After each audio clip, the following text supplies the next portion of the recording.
Hello and welcome to the Real Estate Minute. I'm Avatar Jim, and I'm filling in for the new Jim. Not to be confused with the original Jim. If you're counting, you'll notice that the Real Estate Services Department now has 3 Jims. We're multiplying. World domination.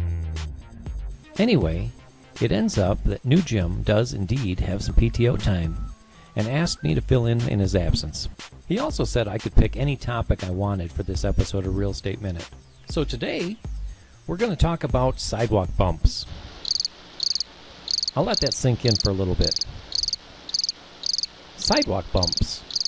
Well, let's get on with it. You'll see my passion for sidewalk bumps come out in this video. You've probably noticed the raised, bumpy patterns where the sidewalk ends. You might have also wondered why they're there in the first place. No, it's not for traction in bad weather. How about durability? That would be a good guess, but even though you could consider durability a bonus feature, that is not the function either. Turns out there's a good reason, but it's not what you may think it is. Those blister-like bumps, also known as truncated domes or detectable warning pavers, are part of tactile paving, meaning paving that can be felt. It helps the visually impaired detect when they're about to leave the sidewalk and enter the street. These ground indicators are also sometimes known as Braille paving. These texture tiles make it easier for people to feel the change in the pattern of the texture. These changes signal changes in the path, including a curb or change in direction. They can feel the change in the texture in the ground below them and know to stop before proceeding across the street. Tactile paving first showed up in Japan in the late 1960s, and Japan still leads the way in accessibility options. China has also installed blind lanes on many of their sidewalks to assist the visually impaired. In fact, in 2001, the China central government mandated the construction of these pathways across the country. This includes some of the most popular tourist areas such as Beijing and the Great Wall of China. Here in the USA, some say there's still not enough accessibility despite the Americans with Disability Act, ADA, passing back in 1990. ADA standards include requirements for detectable warnings. Specifications in the ADA standards are spacing, height, and diameter of truncated domes to ensure the distinctive yet uniform texture to the warning surface. When those bumpy patterns are used correctly, they allow for a more accessible and safe street layout. It can also mean a greater level of independence for people wanting to get out into the community but struggle with their vision. Depending on where you are in the US or other countries, you'll find different tactile paving patterns. Okay, so there are different bumps and patterns, but what do they all mean?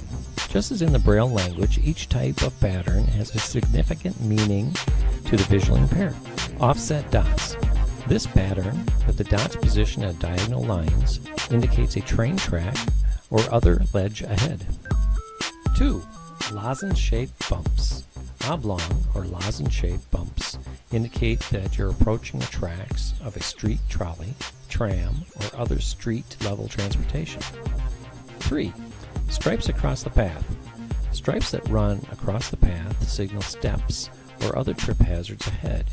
You'll commonly find those on staircases. Stripes that follow a path indicate a safe path. Those who are visually impaired know to follow the stripes in order to steer clear of obstacles. Color is another key factor in the observability of such warning surfaces. The requirement is that a detectable warning surface contrast visually with the adjacent walkway, either light on dark or dark on light.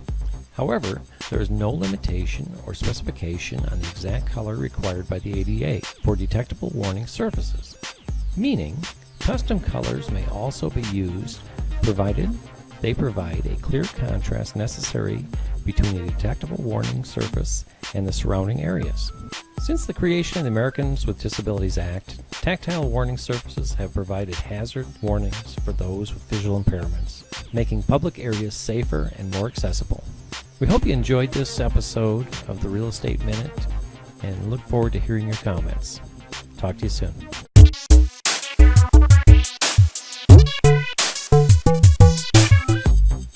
Thanks for watching our video. Please leave some feedback in the comments section below. Your feedback is always welcome.